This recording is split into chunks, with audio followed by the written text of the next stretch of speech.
amante do terror. Já vimos essa SCP várias vezes aqui no canal, mas eu nunca falei especificamente tudo sobre ela. Então hoje, eu decidi fazer um vídeo especificamente para falar sobre a SCP-239. A 239, ou então seu nome científico Sigurros Stephansdóttir, tem a aparência de uma garotinha de uns 8 anos de idade, 1 metro de altura, cabelos loiros na altura dos ombros, pesa 20 quilos e depois de um certo tempo de observação, os olhos brilham em um tom cinza esverdeado. Seu corpo emite um tipo de radiação desconhecida, mas que tem potencial para ser muito mais forte que a radiação gama, onde em baixas quantidades é inofensiva, mas em grandes quantidades pode destruir a matéria a nível subatômico. Ela tem a personalidade clássica de uma criança de 8 anos, mas considerando os poderes que eu vou falar aqui, isso pode ser um tanto caótico.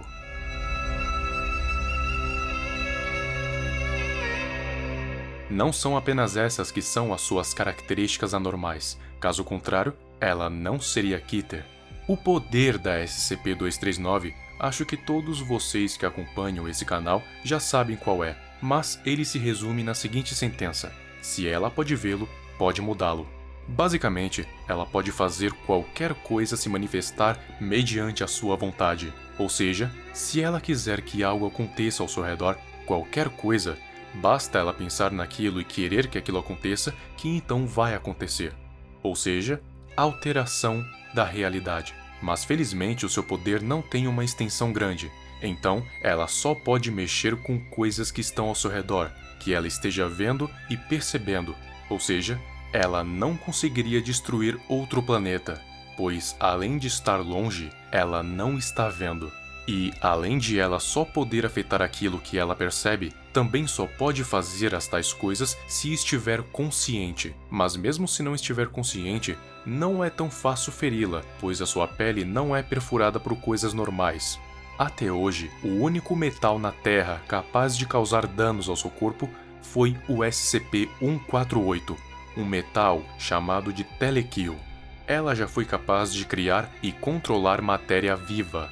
Por exemplo, quando um Classe D a machucou sem querer, ela desejou que ele desaparecesse, e assim não sobrou nenhum único átomo do infeliz. Mas então, depois de uma conversa, a Fundação conseguiu fazê-la se sentir culpada, e depois ela desejou que ele retornasse, e assim ele retornou como se nada tivesse acontecido. Com esse evento, a conclusão foi a de que, por causa do seu instinto de autopreservação, ela consciente é praticamente invencível.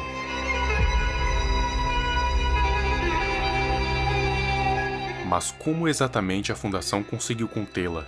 Ela tem a personalidade e a mentalidade de uma criança de 8 anos de idade, então ela é bem manipulável, enquanto os pesquisadores e funcionários da Fundação são os mestres em manipulação, principalmente o sujeito que vocês já conhecem bem, o Dr. Autoclave. Juntando essas características opostas, os pesquisadores da Fundação arranjaram um jeito de manter a garota sob controle. Como? Fazendo ela acreditar que era uma bruxa. Então, eles fizeram uma lista de feitiços aprovados pelos conselheiros O5 e entregaram para ela, fazendo assim ela acreditar que era capaz de realizar somente aqueles feitiços, e não outros que estão fora, pois esses eram ditos como proibidos. Com isso, ela ficou controlada por um tempo, até antes do incidente acontecer, chamado de Incidente 239-B, que ficou conhecido como a tentativa falha de Cliff de tentar matar a SCP-239. Para contextualizar, a SCP-239 ganhou a tal lista de feitiços que a Fundação forneceu para ela, e que ela não poderia praticar absolutamente nada fora daquela lista, pois eram feitiços proibidos.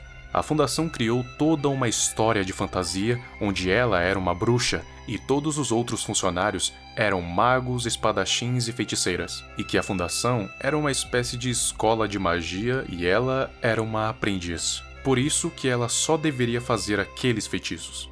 Dr. Autoclave era o que tinha menos contato com a menina, pois ele não tem uma relação muito afetiva com manipuladores da realidade. Na verdade, ele os detesta. Então, ele se apresentou para a SCP-239 como o Grande Mago Cliff, o mago assustador que ficaria responsável pela punição dela caso ela faça os feitiços proibidos. E a punição seria ser mandada para o mundo inferior por 100 anos. Traduzindo, ele iria matá-la. É algo bem frio de se dizer para uma criança, mas vindo do Dr. Cliff, nada é frio o suficiente para se completar uma missão. Mas então, o inevitável aconteceu. Apesar da Fundação ter avisado ela inúmeras vezes para que não fizesse os feitiços proibidos, ela insistiu e os fez escondidos. Em seu diário, ela diz que viu em um jardim vários pássaros filhotes chorando pela sua mamãe morta.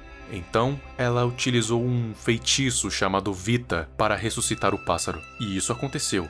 Mas, adivinha só?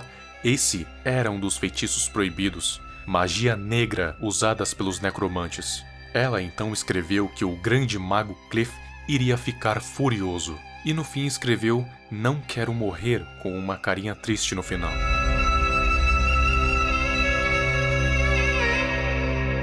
Mas isso do Cliff matar a SCP-239 era um blefe para assustá-la. Mas depois que ela escreveu isso em seu diário, foi como se algo tivesse despertado dentro de Cliff. E de repente surgiu um impulso quase incontrolável de matar a menina a qualquer custo. Só que Cliff tinha experiência com manipuladores da realidade e sabia que aquilo não era natural. Então enviou um e-mail para os conselheiros avisando que ia fazer uma besteira das grandes, que iria matar a SCP-239 enquanto ela dormia. No início do e-mail, ele estava ciente que era um impulso não natural.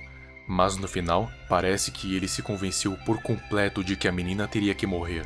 E depois desse e-mail, ele escreveu que, por causa da sua habilidade de alterar a realidade, sua contenção era um risco inaceitável. Mas o seu erro foi ter postado isso em um portal público. E agora, em vez de apenas os conselheiros terem o conhecimento disso, todos os funcionários, incluindo a própria SCP-239, tinham conhecimento do que ele queria fazer. Cliff então deu início ao que ficaria conhecido como Incidente 239B.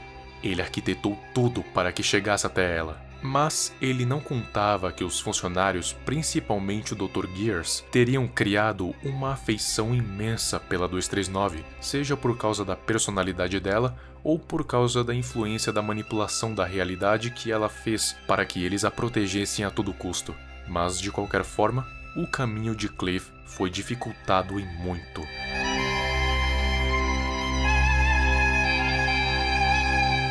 Ele teve que matar vários funcionários que ficavam no seu caminho, incluindo o Dr. Jack Bright, e quase matou o Dr. Kondraki, mas ele não parou de avançar, apesar de estar todo ferido e parcialmente cego, mas logo ele iria se regenerar, então ele não se importou com isso.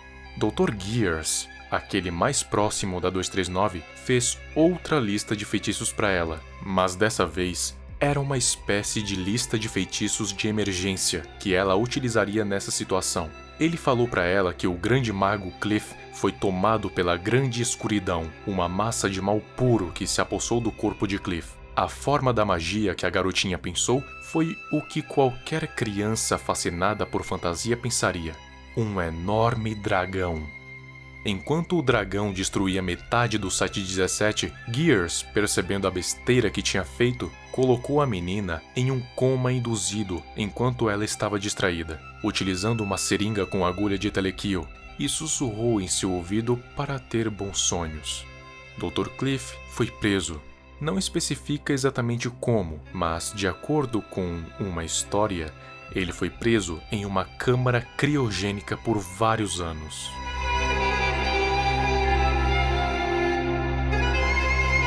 De acordo com o conto Unfinished Business, Dr. Cliff foi descongelado depois de vários anos por uma doutora chamada Lore, e é bom que guarde esse nome, pois ele será importante para o próximo vídeo.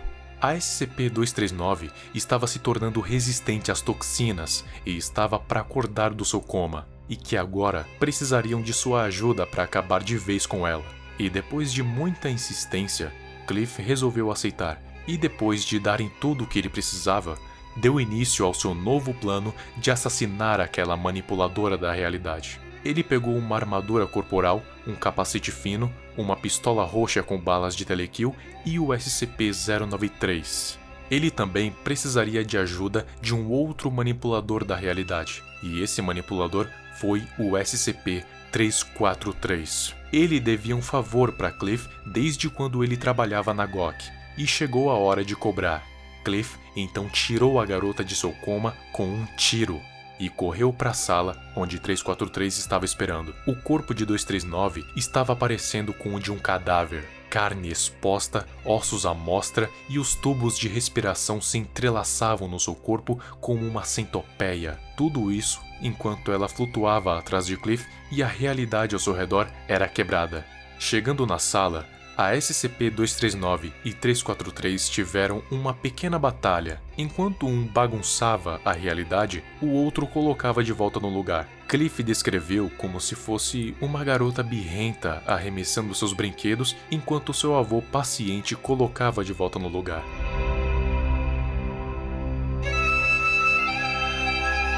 Mas sem tempo para admirar, Cliff aproveitou um momento de distração e atirou contra a SCP-239 mais uma vez, causando-lhe muita dor e fazendo com que ela abaixasse a guarda. Então ele jogou a arma longe e a empurrou contra um espelho e colocou o SCP-093 nele, assim transformando o espelho num portal para outra realidade, em um campo verde. Agora que estavam em outra realidade, a SCP-239 não tinha mais poder algum.